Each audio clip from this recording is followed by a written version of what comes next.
Greetings, greenhouse people. I'm your host, Bill Calkins, and in an effort to provide this critical information in any way you choose to consume it, we are pleased to offer this discussion in video and podcast formats.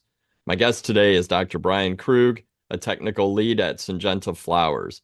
Brian's bio is impressive, and since earning a PhD at NC State, he's been an extension specialist, technical manager at a leading crop protection products company in the greenhouse and agriculture space, and now brings his expertise to Syngenta.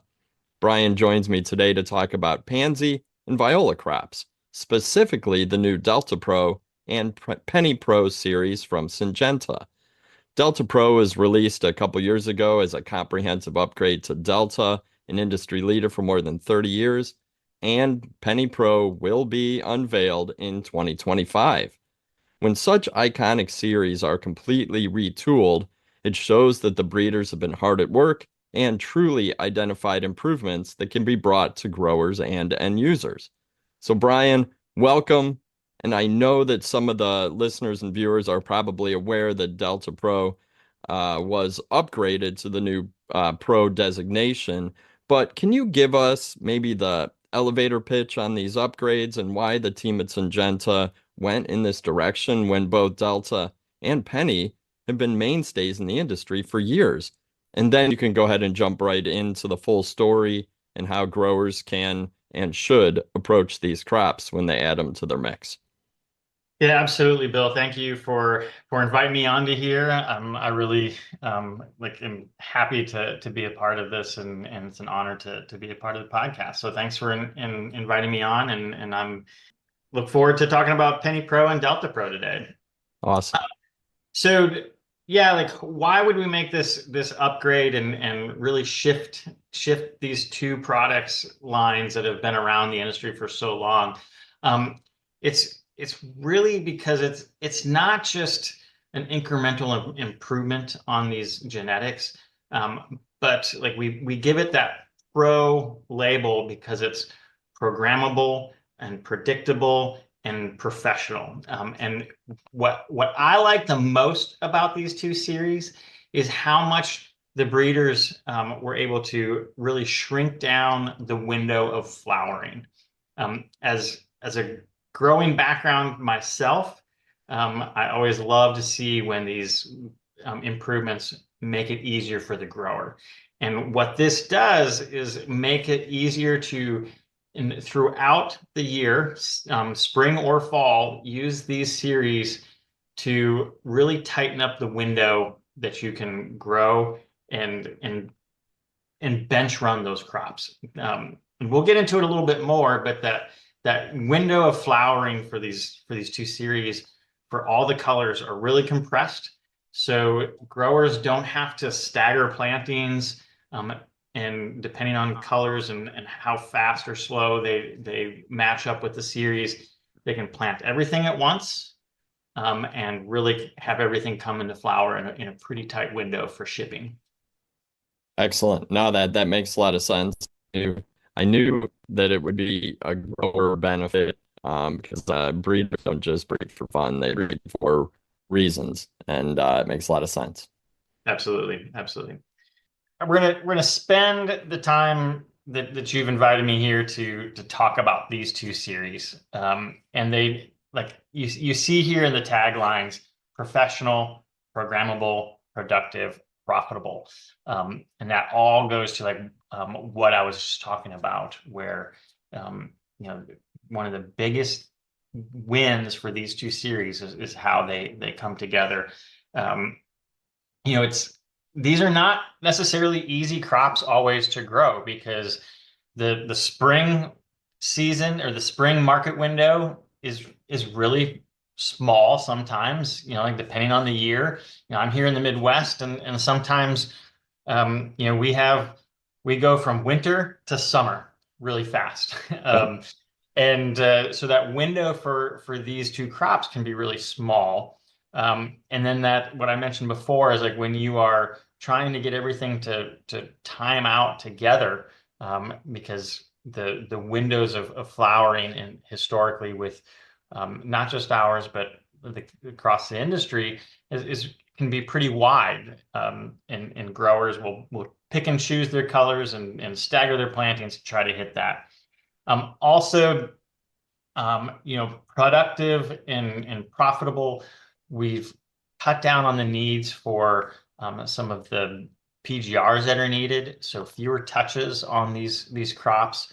And Todd Perkins, our breeder, our Viola breeder, he really listens to what growers have and challenges, and he has bred throughout his career and with these particular two series what works well for the growers. And across our Viola and Pansy lines, not just Delta Pro and Penny Pro, but he's really worked to hit those niches for what growers need. And as he is nearing the end of his career, we have brought on a new breeder, and she is really taking the bull by the horns here and is going to do a great job of picking up where Todd leaves off and take these two series into the future. Delta Pro, like our pansies, it's got these great big flowers. It's great for showy, high margin pots that are going to use them combination planters for those cool season planters. And Penny Pro is tons of flowers. It works really well for the larger growers that want to have that productivity of space utilization. You can grow these flat tight, pot tight, with minimal need for spacing. Also, not a lot of PGR needs for these, and it works really good for landscapers too. So those growers that are working towards the box stores and landscapers, Penny Pro is a great niche for that. So we're going to dig into Penny Pro first and really talk through Penny Pro, and then I'll talk a little bit more about Delta Pro, and then we'll go into some culture for these two crops to help everybody be successful. So with Penny Pro, we have quicker finish, up to a week faster than our original Penny Pro. Lots of flowers. We have really good seed quality. We need to make sure that those seeds are really performing for our growers. And as I mentioned, that grower-friendly habit where you can grow these in a really tight spacing and not a lot of need for plant growth regulators. Again, just kind of reiterating some of the stuff, we're really good basal branching on Penny Pro. That leads to the more flowers. Really bred for compact peduncles, so the height of those flowers stay nice right on top of the plant. All plants need that vigorous root system to support that plant. We feel we have a really good foundation for Penny Pro with its root development.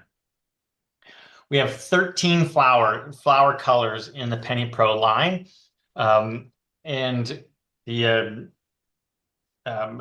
I'm looking at my notes here really quick, but the violet and the deep blue are original pennies that fit this profile already. So we moved those up to the Penny Pro, but the rest of these are all new breeding to fit this new profile of Penny Pro to be really useful for the grower. These come in raw and prime seeds.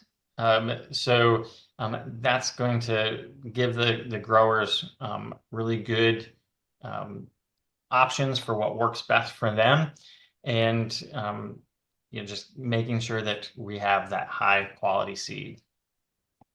We do a lot of testing. I think one thing that people have grown to know about Syngenta is we put a lot of work into our plants after breeding to understand how they perform and how growers can be most successful. And we do this not just here in North America, but across the globe.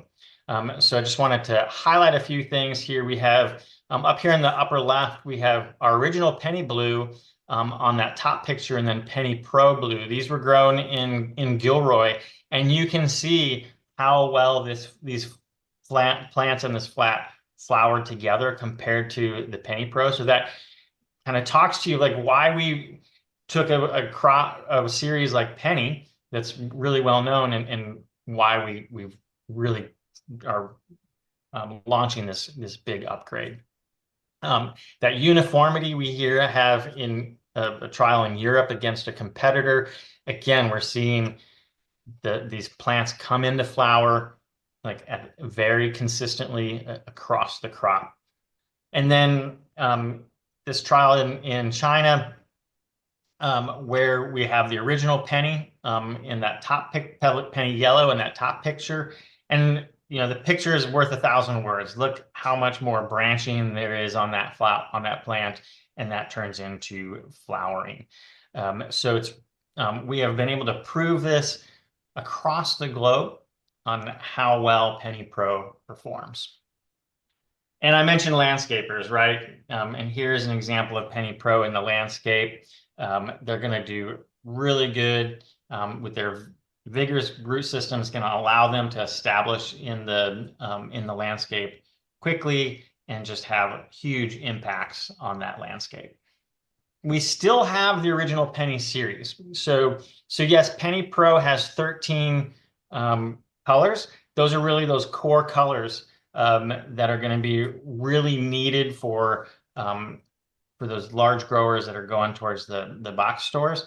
But if you still need some of those novelties because you have customers that really go after specific colors, we still have those in the Penny series as color extenders, and we'll still have those available. And hopefully, as time goes on, we'll be upgrading more colors and getting them to hit the profile of Penny Pro.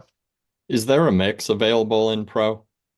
Right now, there's not a mix that we have prepackaged, just in the Penny series.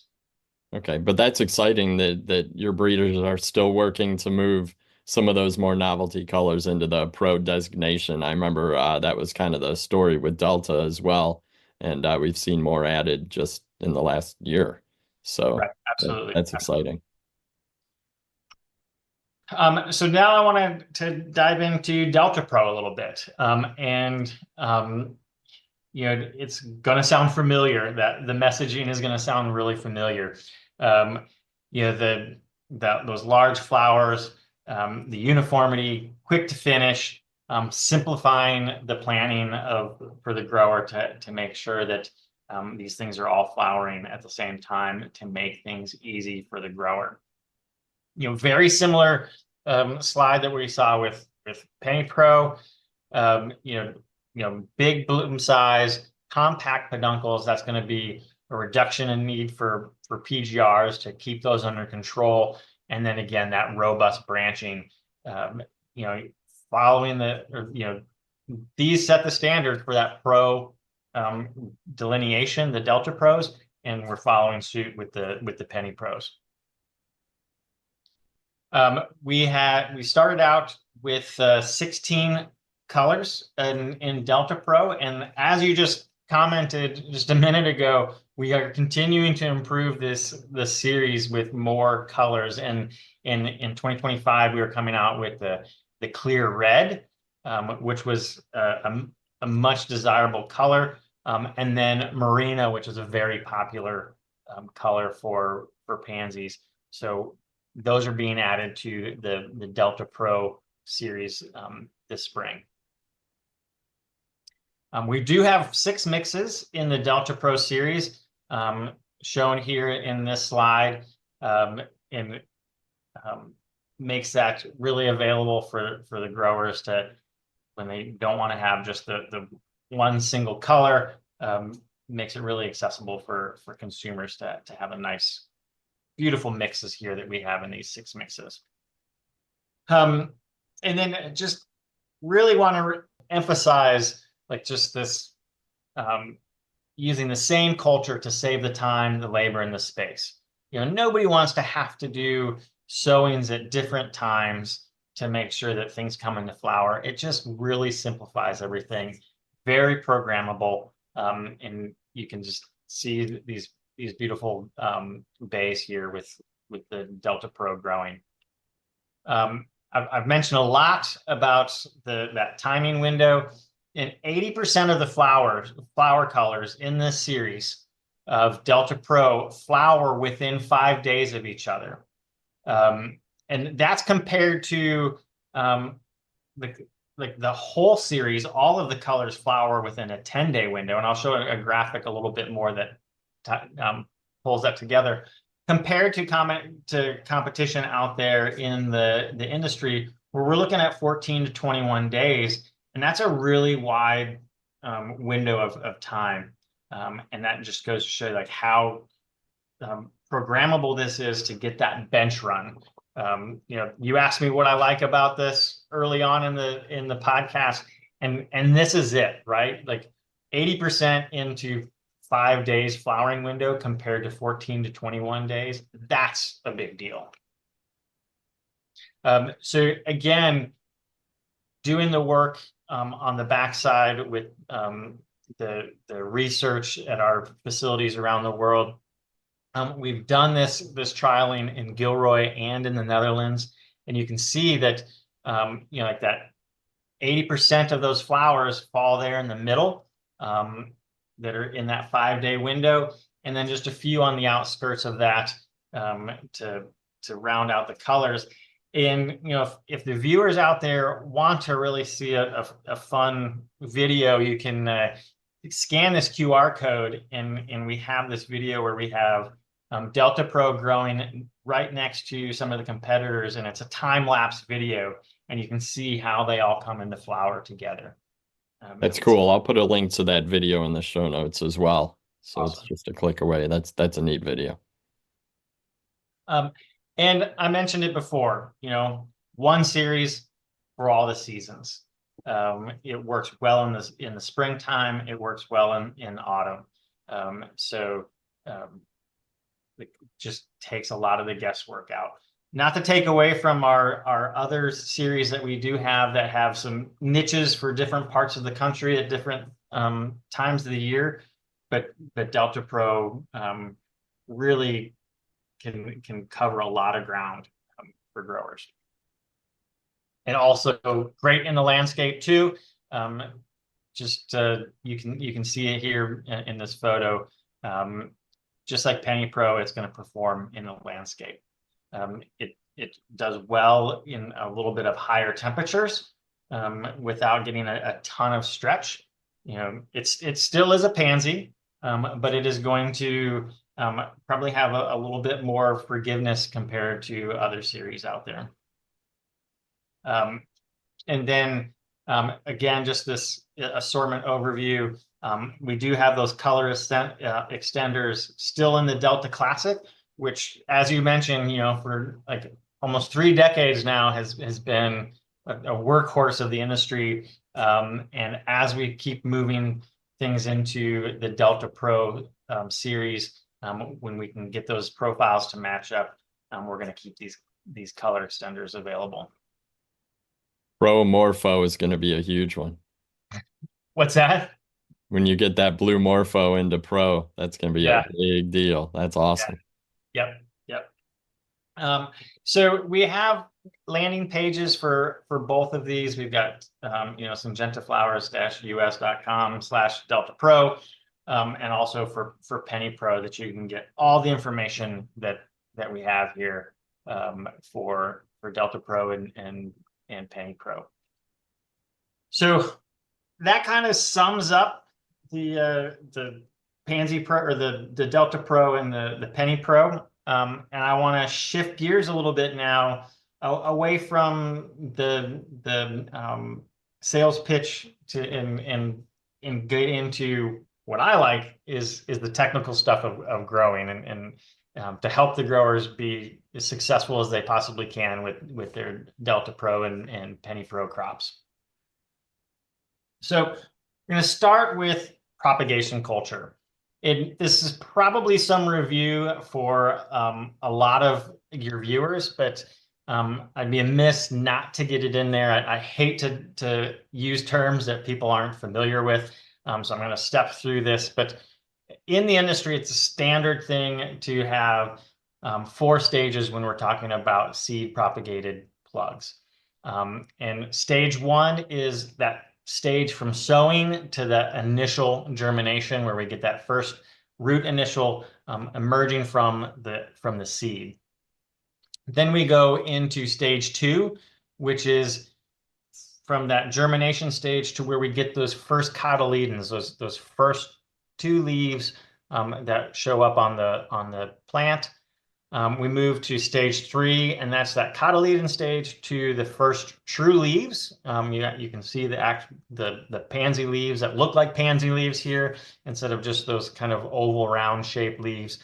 And then finally, we go from the first true leaf to a transplantable plug in stage 4. And that's kind of the terminology that we'll use throughout the portion of the presentation today. But want to make everybody on the same playing field here, and not feel like they're lost as we go through this. So starting with stages 1 and 2, we're looking about 5 days from sowing to germination. And for the most part, pansies and violas we're going to treat in a very similar fashion. I'll point out a few things here and there where it's going to be a little bit different, but we want to focus on our media temperature, our substrate temperature at this stage, because air temperature isn't as important, because the leaves aren't out of the seed yet. It's the environment is just the pot and the substrate in the plug tray. So 65 to 68 degree Fahrenheit media temperature. And then we also have this industry standard rating scale for watering, to get people used to the subjectiveness of watering. So we have, if you're interested in that, we have more resources available for that as well, but I'm not going to get into it a lot today. But at this stages 1 and 2, we want that substrate to be at a level 5 or saturated. That's when the substrate is holding as very much of the water as it possibly can. And we need that because the seed is taking up that water through the seed coat in order to get that seed to germinate. So if we don't have even moisture at that 5 level, that's where we start to get out of sync and see inconsistencies in germination. And that is going to be problematic for us throughout the rest of the crop cycle. So making sure that we have that level 5 in stages 1 and 2 in the substrate moisture. Once we get that germination and the cotyledons up, we're going to move into stages 3 and 4. We're going to get those day temperatures at 68 to 70 degrees, but then drop those night temperatures 4 to 6 degrees, ideally to help control some of that height, and making sure that we're giving them a light intensity of about 500 to 700 micromoles per meter squared per second, and overall a DLI of about 10 to 12 micromoles, or 10 to 12 moles per day. When we're looking at fertility and monitoring our pH and EC, we're looking for an EC of about 1.4 to 2 millisiemens per centimeter. And because it's a plug, really the only method to take that is using the squeeze or press method. And then the fertility is 50 to 75 parts per million for violas. We can probably go up to about 125 parts per million for pansies. In this stage 3 to 4, going back to our moisture level, now we want to start shifting our moisture level, oscillating between a 4 and a 2. And what this allows us to get that fertility in, get the ample amount of water to those plants, but drying that pot down, drying that plug tray down, helps with root growth. It gets those roots searching for water and filling into that whole cell of that plug tray. But it also really helps manage insect pests like fungus gnats and shore flies, and diseases as well. Allowing this cycle of 4-2 also like keeps down that algae growth that we often get in our propagation ranges, because we tend to need more water, and plants are less forgiving at that stage. But allowing this oscillation does a lot of good for the plant and long-term health and ease of growing going forward. Looking at growth control, with Penny Pro, using a B9 spray at 1,250 to 2,500 parts per million works really well. Delta Pro is Pansies in general a little bit more vigorous than Violas, so using a bonsai on that as a spray, 1 to 5 parts per million. We always give these ranges for plant growth regulator applications. And if you are a more northern grower, tend to stay towards that lower end of those rates. If you're growing in the south, tend towards those higher rates.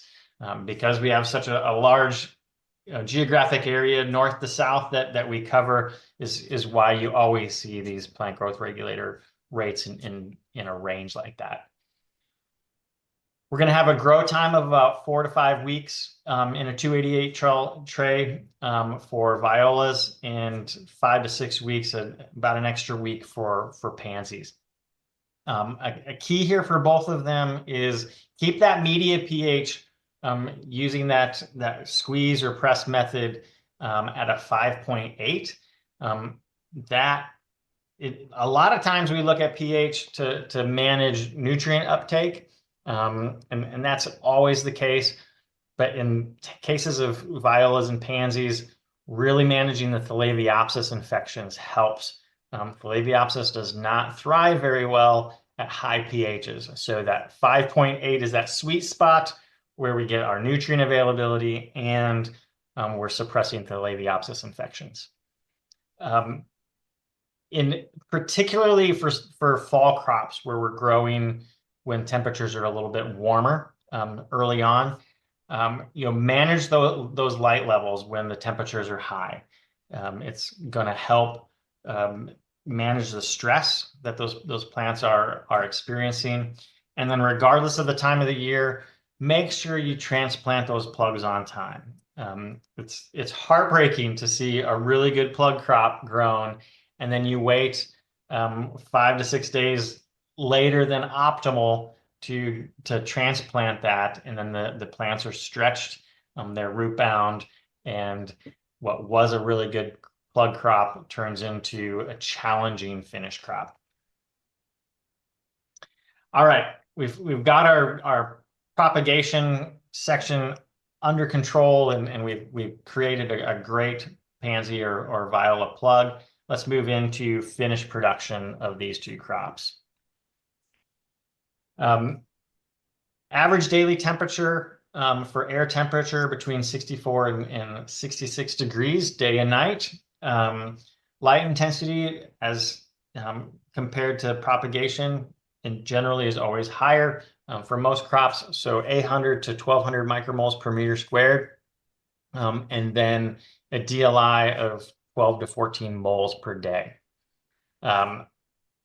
EC for your media, depending on what method you're using, now that you have it in a pot, if you're using an SME, saturated media extract, a 0.9 to a 1.3 millisiemens. For a pour through, you're looking at a 1.4 to 2.0 millisiemens per centimeter for that indicator for your fertility. And using a good complete fertilizer with 75 to 125 parts per million should be the target that you're looking for.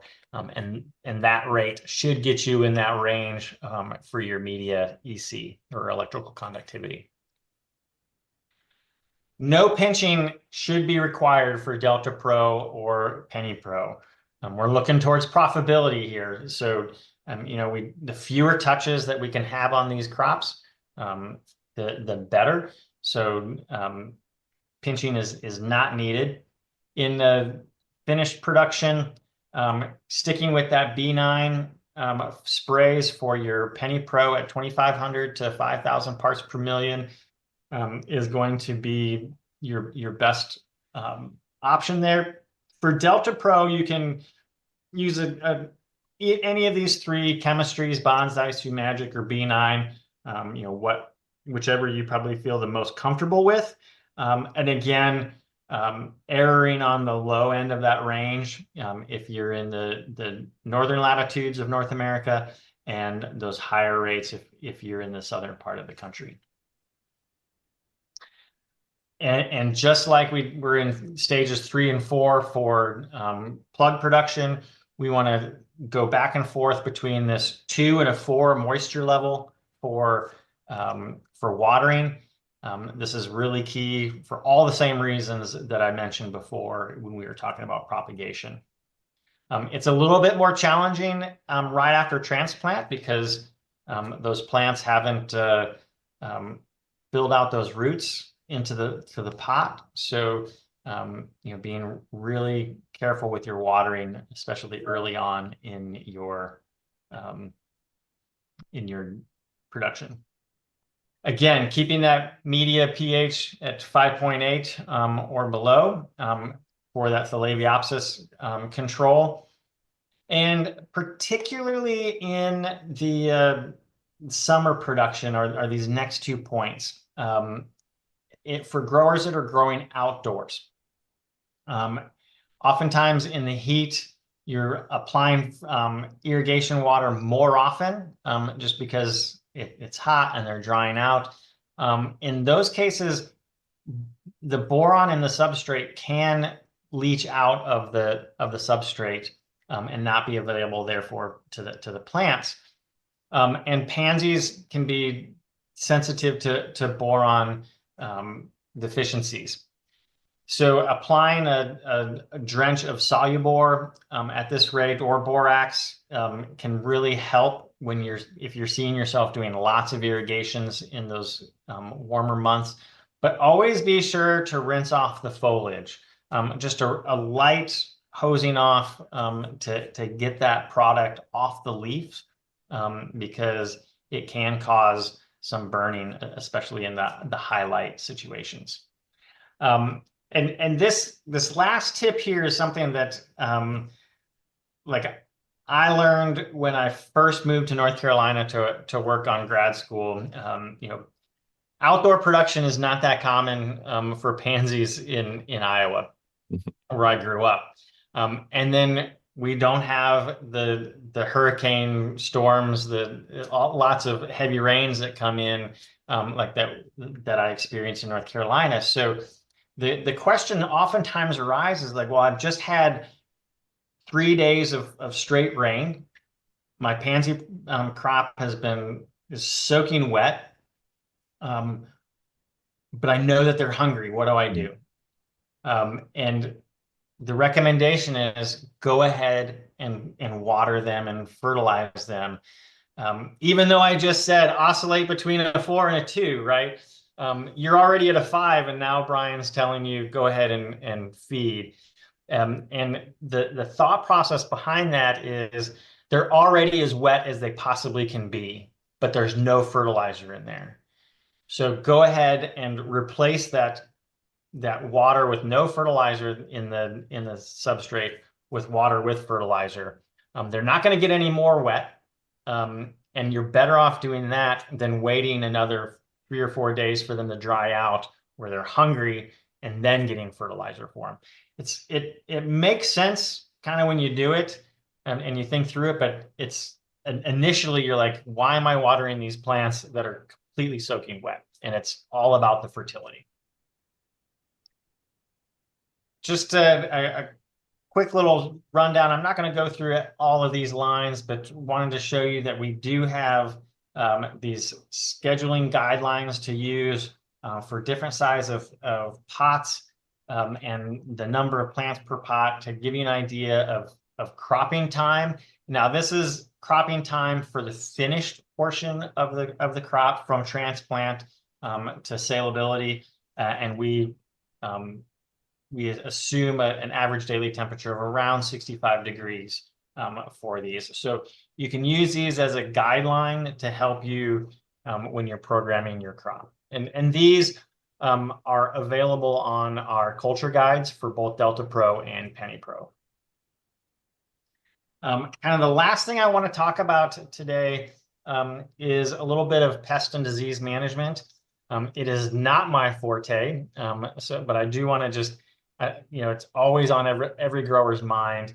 The number one rule when it comes to pest and disease management for any crop is rotating your mode of action. And learning which mode of action your different crop protection products are, and making sure that you're switching up on that, because just because they have a different trade name doesn't mean that they're not the same chemistry, or even if they're the same chemistry, they might interact with the pest or disease in the same way. So just a quick highlights here for fungicides for these two crops. Using Medallion for a good crown protection against the Phalaenopsis is good. Mural is a good botrytis, foliar and stem protection. And then Palladium is a broad spectrum that's going to hit a lot of different things, and it has two different mode of actions within that one product. For insect pests, looking at mainspring for the chewing, sucking pests, your thrips, your aphids, your whiteflies, caterpillars, and then Avid is really works great with mites, and it suppresses those chewing and sucking, but it doesn't have a great knockdown for those. Definitely would steer people towards the Syngenta Greencast website. There you can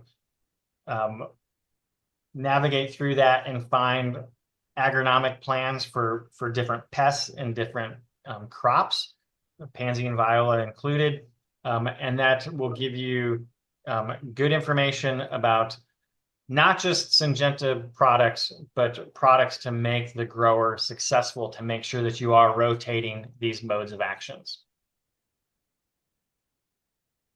And I said one last slide and I was wrong. This is this is the last one. Is we're always at the mercy of weather, and if we're looking down the barrel of a rainy weekend, using a product, Alesco, can really help extend the shelf life of these crops. It's a product that is available from Chrysol. It's usually sprayed a week or so before you're ready to sell or to ship the plants, and then you can spray it again like 2 or 3 days before shipping, and it can dramatically extend the shelf life for flowers that are sensitive to ethylene. Alesco is an ethylene blocker. And it works really well on pansies and violas. And it's super safe on every crop out there. All the testing that we've done so far, we have not found anything that it is phytotoxic on. So again, making it easier for the grower. You don't have to worry about drift or overspray. It's safe on every crop out there in the greenhouse. We have all of this information available on our website. Please cruise on over to our website. Both of these products have dedicated landing pages. We have online libraries for technical documents and culture guides and sell sheets. We've got great culture guides for both of these products, and then our grower success guide is available online as well. And that is a snapshot of all of our culture guides for all of our products in one really easy desktop resource, from propagation to finish for all of our annuals and all of our perennials. It's always on the side of my desk, and really encourage growers to do the same. So with that, I'm going to wrap up. Bill, if you have any questions, I'm happy to to do my best to answer them, but I really appreciate this opportunity to talk about Delta Pro and Penny Pro with you and your viewers. Brian, I really appreciate your time. I think that you gave some excellent information that might be a refresher for some growers. It might be a great opportunity to train newer team members on some of the basics of propagation and finishing. And then the tips and tricks you offered are excellent. Fertilizing after a heavy rain event, you're right. It doesn't sound intuitive to irrigate those soaking wet crops again, but it makes a lot of sense. So I do appreciate those pro tips and tricks. My one question is what I guess what are the production differences if a grower, has grown Delta for, 20 years and now they're switching to Delta Pro? Is it mostly just the PGR, the no pinch, just, understanding that it is a much more compact, well branching crop? Or, I guess if a grower says, I'm switching from Delta to Delta Pro, what's that one note I need to put in for my production team who's grown Delta forever? Yeah, I think you hit the nail on the head already. So thanks for bringing that up. But I think it's sowing everything at the same time, not Mm, having to stagger any. Pansy and Viola growers are accustomed to doing that yeah. they either stagger their crops, their sowing to get everything come together, or they just live with things coming into flower at different times. Sewing everything together, and they're all Okay. going to come in within that, very tight window of 5 days or maybe up to a week for a couple of those colors. And then again, like the reduction of PGRs needed, it's really gonna help. No, that makes a lot of sense. I think that the information you shared will help the viewers and listeners make what seems to be kind of a no-brainer switch. And then if they need to fill out that assortment with some more unique colors that haven't yet gotten the pro designation, I'm sure that's no problem at all. I know that you guys have a huge distribution network, and there's really not going to be any problem getting these seeds or plugs. And you did say that the seed quality on the Delta Pro and Penny Pro is excellent, right? Yes, very much so. Awesome. Well, I appreciate all the resources you shared. I will put links to all of this in the show notes for anybody who wants to head on over. You guys make some of the best technical resources in the industry, and we're always excited to share them. So once again, Brian, thank you so much. All right. Thank you, Bill. I really appreciate it. And if you like this installment, be sure to subscribe to the Tech on Demand podcast on your favorite app. We're on just about all of them. We're on iTunes, Spotify, and more. And head on over to the Ballseed YouTube channel for more Tech on Demand videos on excellent crops like we heard about today. I'm your host, Bill Calkins, and on behalf of Dr. Krug and the rest of the highly respected team at Syngenta Flowers, take care out there.